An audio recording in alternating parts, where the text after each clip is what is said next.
The dawn came red over Tokyo on April 7, 1945, painting the sky in colors that should have warned of what was to come. Captain Masao Suenaga stood on the tarmac at Yokota Airfield, his flight suit already damp with sweat though the morning air still carried the chill of early spring. Around him, mechanics moved with practiced efficiency, their movements rhythmic and unhurried, checking propeller blades, testing control surfaces, filling ammunition belts with rounds that gleamed like promises in the half-light.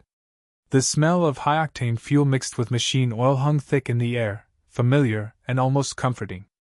This was the scent of readiness, of routine, of another day defending the homeland.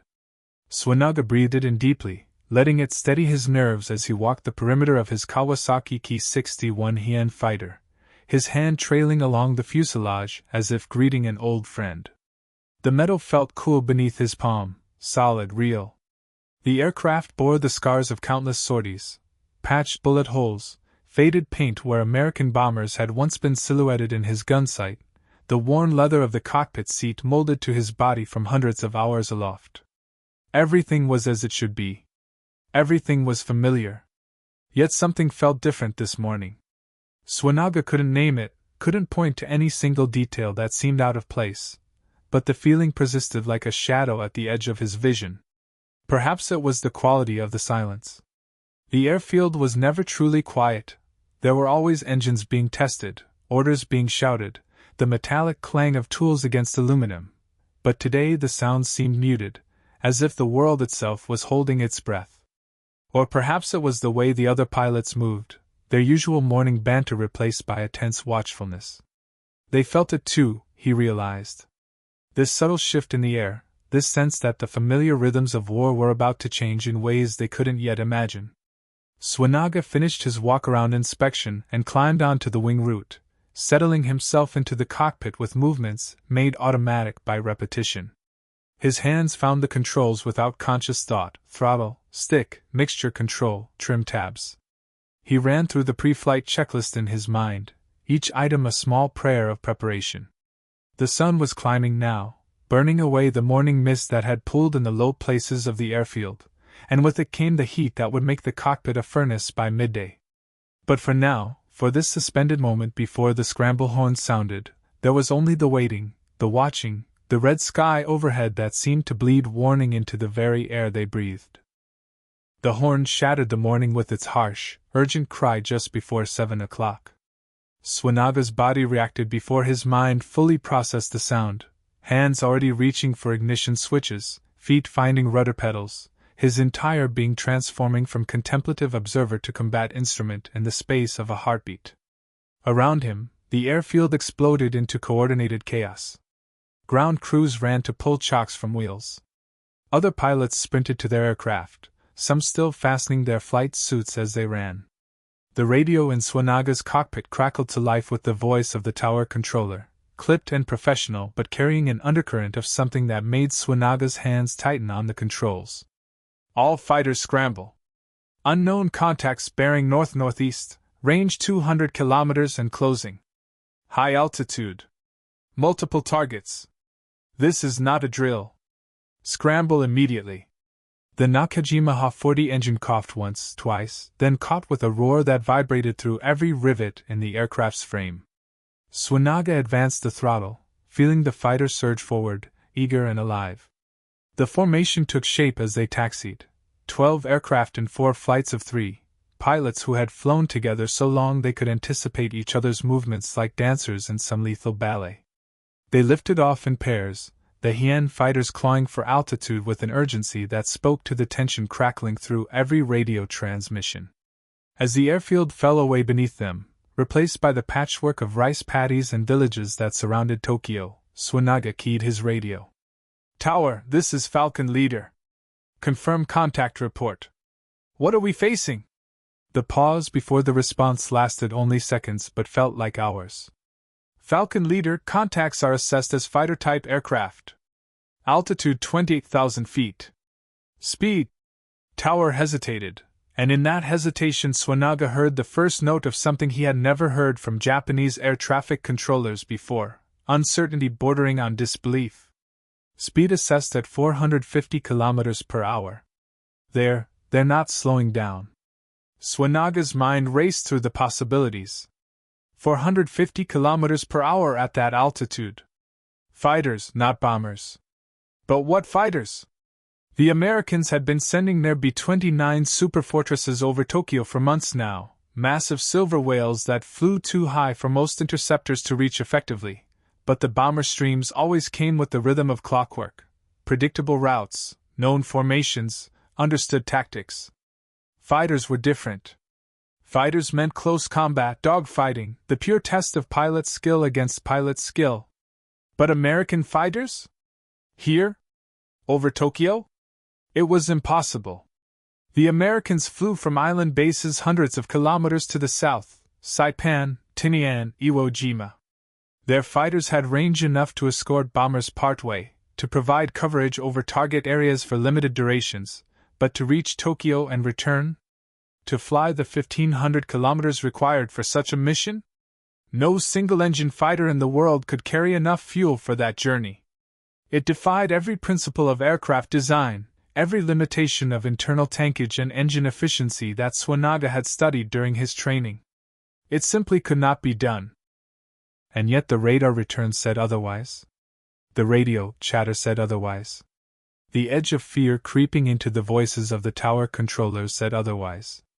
Suenaga pulled his fighter into a climbing turn, feeling the G-forces press him down into his seat as he brought the aircraft around to the bearing the tower had provided. His wingmen followed, their formation tight and practiced. Around them, other flights did the same, until 12 Japanese fighters were arrowing through the morning sky toward an enemy that should not exist. The altimeter unwound as they climbed, 5,000 meters, 6,000, 7,000. The air grew thin and cold. Ice began to form on the windscreen edges despite the morning sun.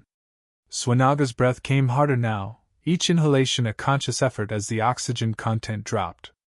This was the realm where the B-29s flew, where the air was so thin that men could lose consciousness without warning, where engine performance degraded and control surfaces became sluggish and unresponsive. This was the edge of the sky, and somewhere up here, impossible fighters were flying toward Tokyo with a confidence that made no sense. The radio erupted with new voices. "Tower, this is Crane Flight. We have visual contact. Repeat, visual contact on unknown fighters. There." The transmission cut off, replaced by a burst of static that made Suenaga wince. Then Crane Leader's voice returned, higher now, stripped of its professional calm. "They're not Japanese.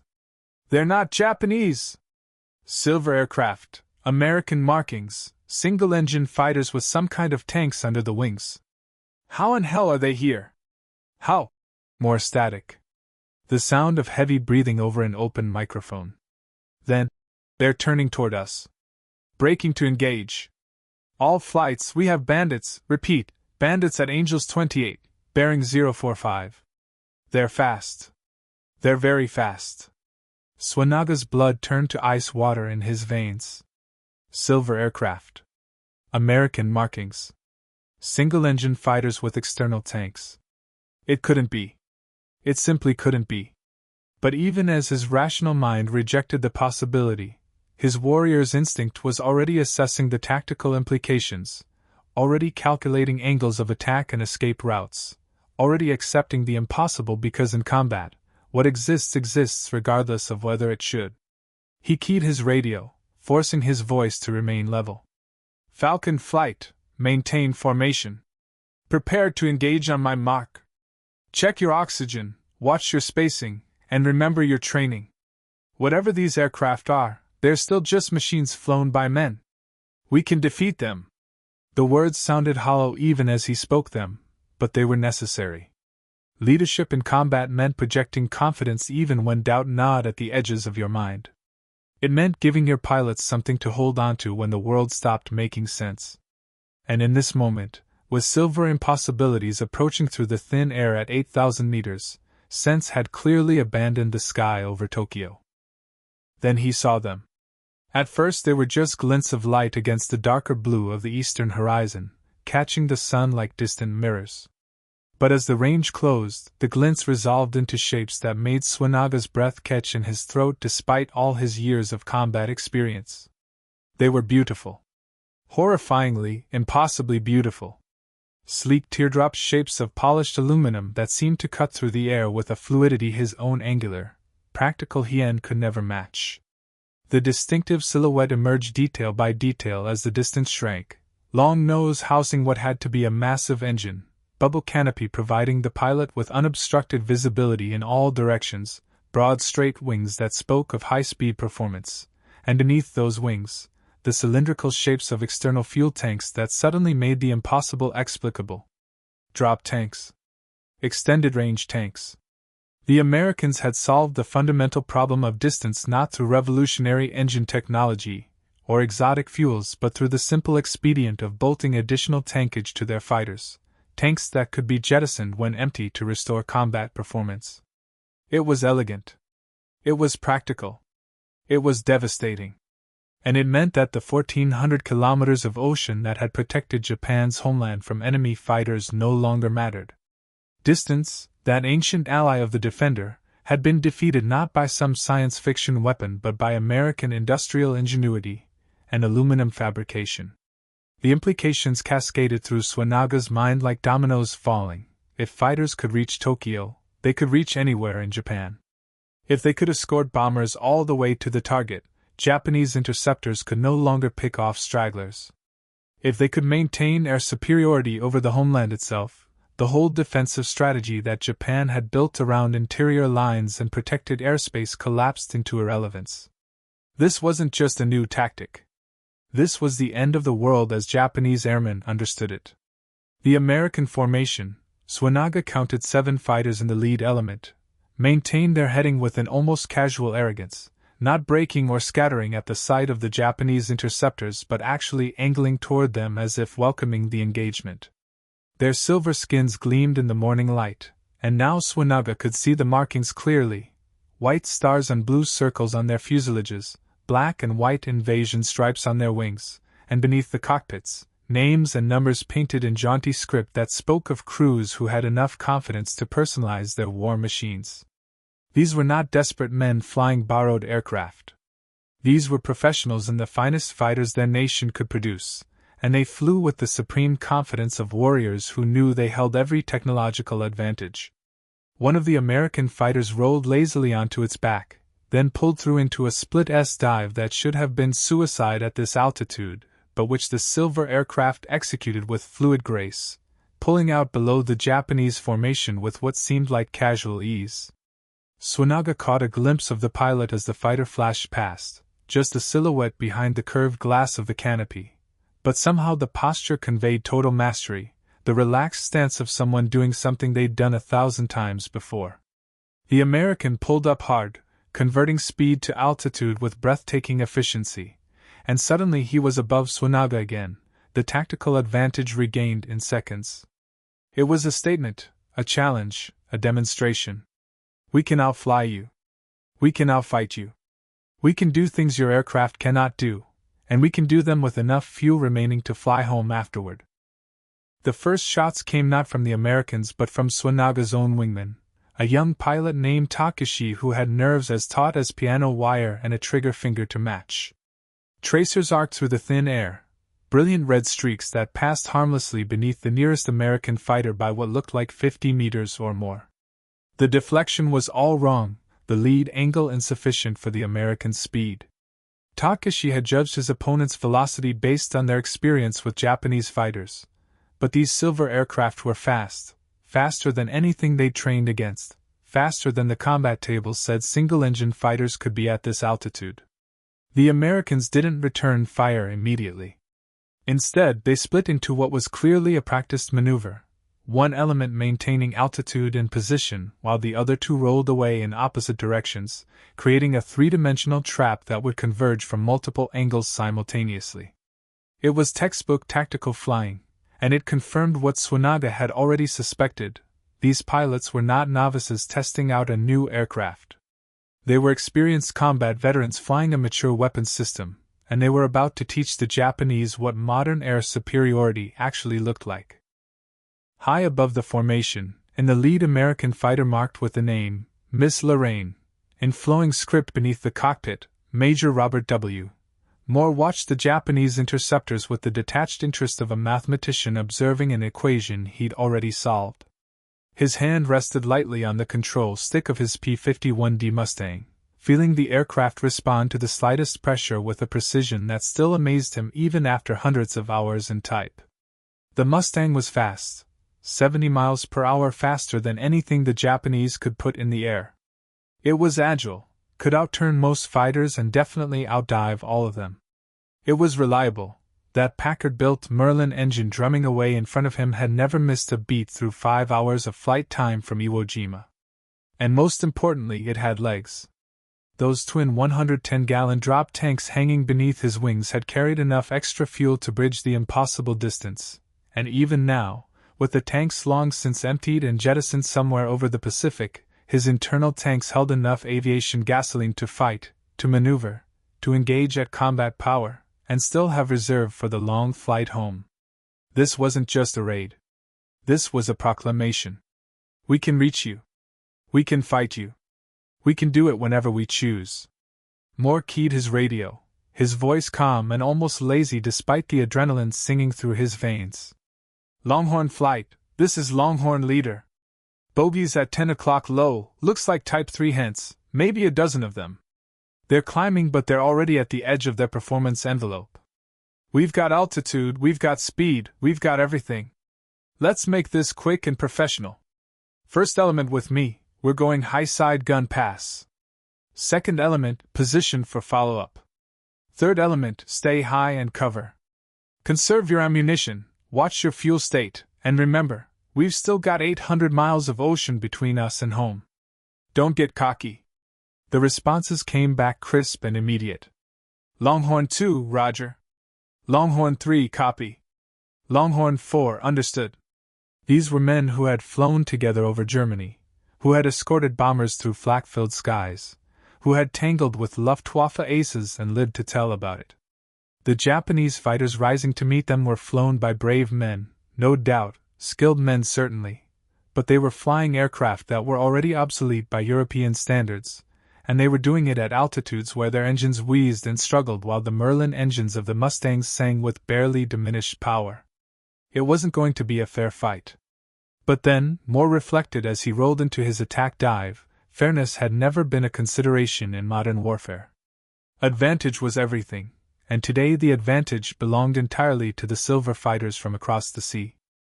The engagement began with geometry and physics, with angles of attack and energy management, with all the mathematical certainties that governed aerial combat reduced to their essence. Moore's Mustang rolled inverted and pulled through, trading altitude for speed, the dive angle carefully calculated to bring him onto the tail of the lead Japanese fighter. His hand moved forward on the throttle, feeding 67 inches of manifold pressure to the Merlin engine, and the Mustang leaped forward with acceleration that pressed him back into his seat. The Japanese aircraft grew in his gun sight, its angular silhouette filling the reflector glass, and Moore made minute corrections with stick and rudder, walking the projected bullet path onto his target with the precision of long practice. The shot would have been easy. The Japanese pilot was focused on something ahead of him, not checking his 6 o'clock, but Moore held fire. At this range, perhaps 400 yards and closing fast, his 650 caliber machine guns would deliver devastating effect, but they would also consume ammunition at a rate that would empty his ammo cans in less than 10 seconds of continuous fire. Conservation was the watchword on a mission like this. Every bullet had weight, had been carried 1,500 kilometers to this moment, and waste was not acceptable. He waited, closing to 300 yards, 250, 200. The Japanese fighter began a turn, finally aware of the threat, but it was too late, and the turn was too slow.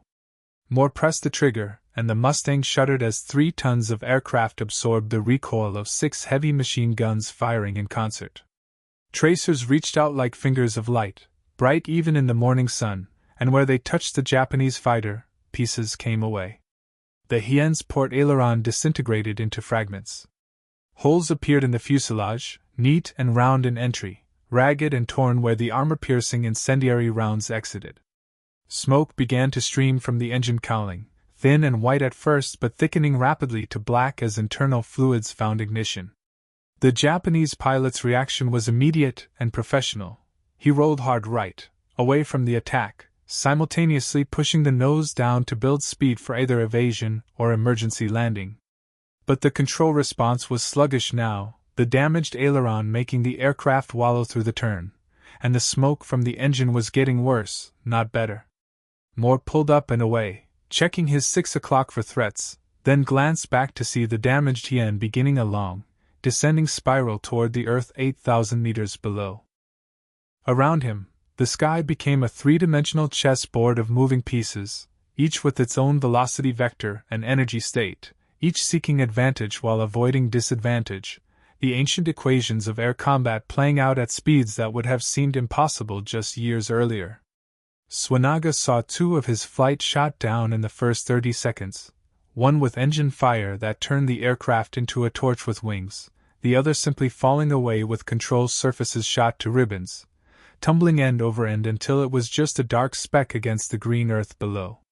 The Americans struck with surgical precision, never committing to prolonged dogfights, never allowing themselves to be drawn into the slow-speed turning contests where Japanese fighters had traditionally excelled.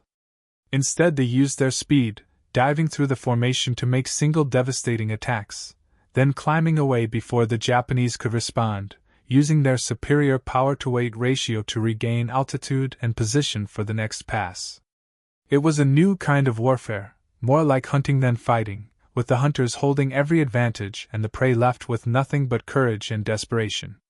Suenaga managed to get his gunsight on one of the silver fighters for perhaps 2 seconds, not enough time for a proper shot but enough to see details that would stay with him forever. The American pilot visible in the bubble canopy, his face obscured by oxygen mask and helmet but his movements relaxed and efficient. The 6 guns in the wings, dark circles of potential death.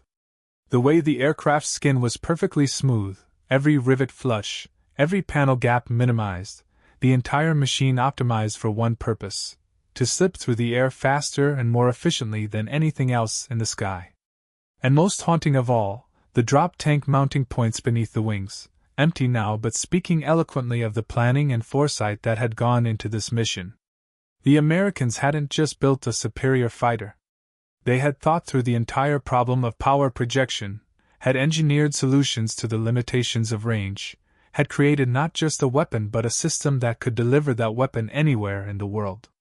In that moment, with his gunsight briefly aligned with American aluminum, Suenaga understood what many in Japan's high command still refused to accept. This was not a war that Japan could win. The industrial capacity, the technological sophistication, the sheer material abundance represented by those silver fighters over Tokyo spoke of an enemy that operated on a different scale of resources entirely. The American who called himself Longhorn 6, Captain John Hampshire from a small town in Oklahoma that he sometimes missed with an intensity that surprised him, pulled through the top of his loop and inverted, scanning the sky below for targets or threats. What he saw made him key his radio with something like awe. "Longhorn leader, this is 6. They're still coming up. Jesus, they're still trying to engage. Those crazy bastards just don't quit." Moore's response carried a note of respect. "That's what makes them dangerous, 6. Courage doesn't know it's supposed to lose to technology. Stay sharp and keep your spacing. They might be flying inferior aircraft, but they're not inferior pilots." Hampshire acknowledged and rolled level, his eyes tracking a Japanese fighter that was attempting to climb to intercept altitude despite leaving a thin trail of gray smoke that spoke of engine damage or marginal fuel mixture. The Japanese pilot was coaxing every meter of altitude from his damaged aircraft, and Hampshire watched with reluctant admiration as the Hien climbed through 5,000 meters, 6,000, struggling towards 7,000 where the Americans circled with fuel and altitude to spare. There was something almost heartbreaking about it, this determination in the face of overwhelming disadvantage, this refusal to accept the logical conclusion of the tactical situation. The Japanese pilot was going to die or at best spend the rest of the war in a prison camp, and he had to know it, but he was climbing anyway, still trying to bring his guns to bear on the silver invaders who had shattered his nation's illusion of safety. Hampshire checked his fuel gauge. He had enough for another 15 minutes of combat maneuvering, which meant he had enough to fight, enough to win, enough to make it home. The Japanese pilot below had perhaps 10 minutes of fuel remaining, maybe less, and nowhere to go but down. The math was brutal and final. But mathematics couldn't account for human factors, for the desperation of men defending their homes, for the wild chances taken when all tactical logic suggested surrender. One of the Japanese fighters, whether through supreme skill or simple luck Hampshire would never know, managed to claw its way into position above a Mustang that had become separated from its flight during the wild maneuvering. The Japanese pilot didn't hesitate. He rolled inverted and pulled through into a diving attack that sacrificed all his carefully hoarded altitude for one chance at a killing shot. His guns opened fire at perhaps 200 meters range, far too long for accuracy, but volume of fire sometimes compensated for precision. Tracers, red where the American tracers were white, arced across the sky, most missing by meters but a few striking sparks from the Mustang's empennage. The American pilot reacted instantly, braking hard left and pulling into a climbing turn that the Japanese aircraft tried to follow but couldn't match. The Mustang's superior power and cleaner aerodynamics told immediately. What started as a pursuit curve flattened and then reversed as the American aircraft simply outclimbed its pursuer, leaving the Japanese fighter thrashing in increasingly desperate turns below. But the damage was done. Hampshire watched the American Mustang pull away from the fight, black smoke beginning to stream from the tail section, the pilot clearly nursing damaged controls as he set course for home. It was the first loss of the mission, and though the pilot would likely make it back to Iwo Jima, the Mustang was tough and could absorb tremendous punishment. It was a reminder that courage and determination could still draw blood even from a superior opponent. The fight lasted 17 minutes from first contact to the moment when Moore called for disengagement, though to those involved it felt like hours or seconds depending on the ebb and flow of personal combat. 17 minutes of three-dimensional chess played at 400 miles per hour with human lives as the stakes. 17 minutes that saw 7 Japanese fighters shot down or damaged beyond recovery, another 4 smoking their way back to emergency airfields, and only 1 Mustang significantly damaged. The mathematics of the engagement spoke for themselves. When one side held every material advantage, individual courage and skill could narrow the gap but couldn't close it entirely. Moore pulled his flight into a reformed formation, checking each aircraft visually as they slotted into position. Everyone was accounted for except Longhorn 5, the pilot with the damaged tail, and he was already 30 miles southeast, heading for home on a straight-line course that would intersect with Iwo Jima if his fuel held out and his controls didn't fail completely. The mission had been a success by any objective measure. They had demonstrated that American fighters could reach Tokyo and fight effectively over the target. They had engaged and defeated the local air defense with minimal losses. They had shown the Japanese civilian population and military command that the sky above their homeland was no longer safe. And perhaps most importantly, they had proven the concept of very long-range fighter operations, validating the months of planning and technical development that had gone into the P-51D's drop tank system. But looking down at the smoking wreckage scattered across the landscape below, each column of smoke marking where a Japanese pilot had fallen, each one representing a man who had been alive when the sun rose this morning and was now dead or dying, Moore felt the weight of what they had accomplished. This was history being made, a pivot point in the nature of warfare, but history was written in blood and metal and the dreams of young men who would never grow old. For Suenaga, the end of the engagement came not with a bang but with a gradually dawning awareness that the silver fighters were gone, that the radio had stopped crackling with combat calls, that the only aircraft in the sky were Japanese and most of them were damaged. He pulled out of his last desperate turn, panting behind his oxygen mask, and took stock. His fuel gauge showed almost empty. He had perhaps 20 minutes remaining, maybe 30 if he climbed high and leaned the mixture to the edge of flameout. Around him, the remains of what had been 12 fighters were scattered across 100 kilometers of sky, some heading home, some in controlled descents toward emergency strips or open fields, At least 2 trailing parachutes where pilots had punched out rather than ride their burning aircraft down. The Americans were just specks on the eastern horizon now, already so far away that they were indistinguishable from the scattered clouds. They had stayed long enough to make their point, to demonstrate their capability, and now they were leaving with the casual confidence of men who knew they would be back tomorrow or the next day, and there was nothing Japan could do to prevent it. Suenaga turned his hand toward Yokota Airfield, assuming he still had an airfield to return to. The Americans hadn't bombed Tokyo this morning, they had simply proved they could, and that proof was more demoralizing than any amount of explosives could have been. He descended through 7,000 meters, 6,000, 5,000, the air growing thicker and warmer as he traded altitude for distance. His hands on the controls were steady through long habit, but his mind was in turmoil. Everything he had been taught about air defense, every tactical principle he had learned, every strategic assumption about protected airspace and interior lines, all of it was suddenly obsolete. The Americans had changed the rules with aluminum and gasoline and engineering excellence, and the war that Japan thought it was fighting had been replaced by a different war entirely, one where distance no longer mattered and the homeland was as vulnerable as any forward position. The landscape below shifted from rural fields to suburban sprawl to the dense urban fabric of Tokyo proper. Even from 5,000 meters, Suenaga could see the scars of previous raids, entire neighborhoods reduced to ash, factory complexes transformed into skeletal frameworks of twisted steel, the grid of streets interrupted by irregular brown patches where firebombs had created storms of flame that consumed everything combustible. But Tokyo still stood. Its people still lived and worked and hoped, and now they had watched silver fighters circle overhead, had seen Japanese interceptors fall burning from the sky, had witnessed their military unable to prevent enemy aircraft from doing whatever they pleased above the capital itself. The psychological impact would be devastating. If Tokyo wasn't safe, nowhere was safe.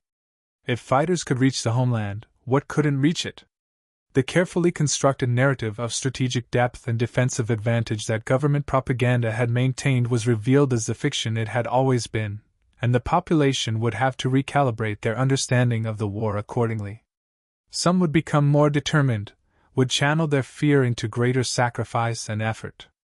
But others would begin to question, would wonder if perhaps the inevitable had already arrived and they just hadn't admitted it yet. Suenaga brought his fighter in for landing with all the concentration he could muster, though exhaustion was pulling at his awareness like physical weight. The wheels touched, bounced once, settled, and he was rolling down the runway past fire trucks and ambulances positioned for emergencies that had, mercifully, not materialized here. Not yet, anyway. He taxied to his revetment, and shut down the engine, the sudden silence after hours of the Nakajima's roar almost painful. He sat in the cockpit for a long moment, unable or unwilling to move, staring at his hands where they rested on his knees and seeing them tremble with aftershock and adrenaline crash. The debriefing happened in a room that smelled of stale tobacco and fierce sweat, with intelligence officers asking questions in careful voices while trying not to look at the empty chairs where pilots should have been sitting. Suenaga answered mechanically, providing estimates of altitude and speed and attack profiles, describing the American fighters in as much detail as he could recall. Silver paint. Bubble canopies. Drop tanks. 6 machine guns. Very fast. Very maneuverable. Very deadly. The intelligence officers wrote it all down, but Suenaga could see in their eyes that they already knew the important parts. They had radar tracks, they had radio intercepts, they had eyewitness reports from civilians who had watched the engagement from the ground. They knew that the Americans had done the impossible, and they knew that impossible yesterday meant routine tomorrow, which meant every raid from now on would arrive with fighter escort, which meant Japanese interceptors would have to fight not just bombers but the best fighters America could produce, and they would have to do it while already outnumbered and undersupplied. The math was not kind. When the questions finally stopped, Suenaga walked out into afternoon sun that seemed too bright, too cheerful for the day that had just passed.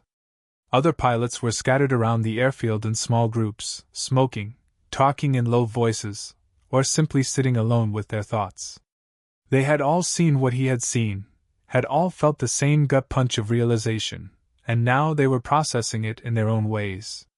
Some would bounce back quickly, would fly tomorrow with the same determination they'd shown today.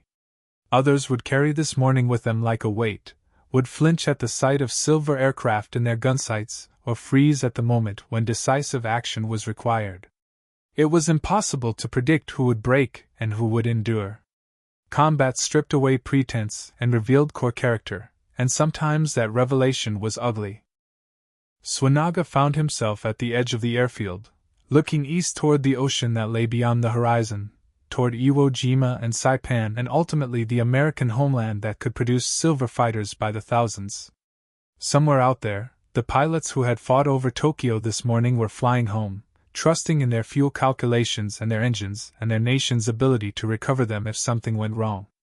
They were probably talking on the radio, comparing notes on the engagement, perhaps joking to release tension.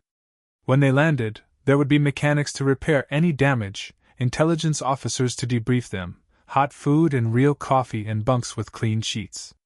They would rest and then they would do it again tomorrow or the next day, and the day after that, each mission grinding away at Japan's ability to resist until nothing remained but the final arithmetic of defeat. Suenaga had known for months that Japan was losing the war. Anyone with eyes could see that in the shrinking territories on the maps, the increasingly desperate measures being implemented, the rations growing smaller, and the propaganda growing more strident. But knowing intellectually that your side was losing was different from feeling it viscerally, from watching it happen in real time above your own capital city, from understanding that the technological and industrial disparity was so vast that individual valor became almost irrelevant. The Americans could afford to experiment with drop tanks and long-range missions. They could afford to lose aircraft testing the concept because there were always more aircraft being built, more pilots being trained, more fuel being refined. Japan could afford nothing. Every fighter lost was a fighter that couldn't be replaced. Every pilot killed represented years of training that couldn't be replicated. The war had become a math problem, and math was brutally, inescapably logical. As the sun began its descent toward evening, painting the sky in those same red tones that had marked the morning, Suenaga returned to the ready room and pulled out the small journal he kept hidden in his flight bag. Writing was not encouraged. Operational security, they said, though everyone knew the real reason was that the High Command didn't want any permanent record of how badly the war was actually going. But Suenaga wrote anyway, using careful characters to capture thoughts that would have been dangerous to speak aloud. April 7, 1945. We encountered American fighters over Tokyo today. They arrived from the east, from distances that should have been impossible, and they fought with the confidence of men who know they hold every advantage. Our aircraft are obsolete. Our tactics are outdated. Our strategy assumes conditions that no longer exist. I shot at one of them and I'm not even certain my bullets reached him. He was too fast, too high, too far beyond what we were designed to fight. They shot down 7 of our formation and damaged many more, and they did it with such efficiency that it felt less like combat than execution. We are brave. We are skilled. We are determined. But none of that matters against silver fighters that can reach Tokyo and return home with fuel to spare. The war is lost. Perhaps it was always lost, and we just didn't know it until today when the Americans showed us the future of aviation warfare. It's a future that doesn't include Japan, at least not as a military power. We will keep flying because that is what pilots do, but I think many of us understand now that we're not fighting to win, we're fighting to delay the inevitable, to buy time for what? I'm no longer certain. Perhaps there is no answer. Perhaps there is only the duty to continue until we cannot continue any longer, and then to face whatever comes next with whatever dignity we can maintain.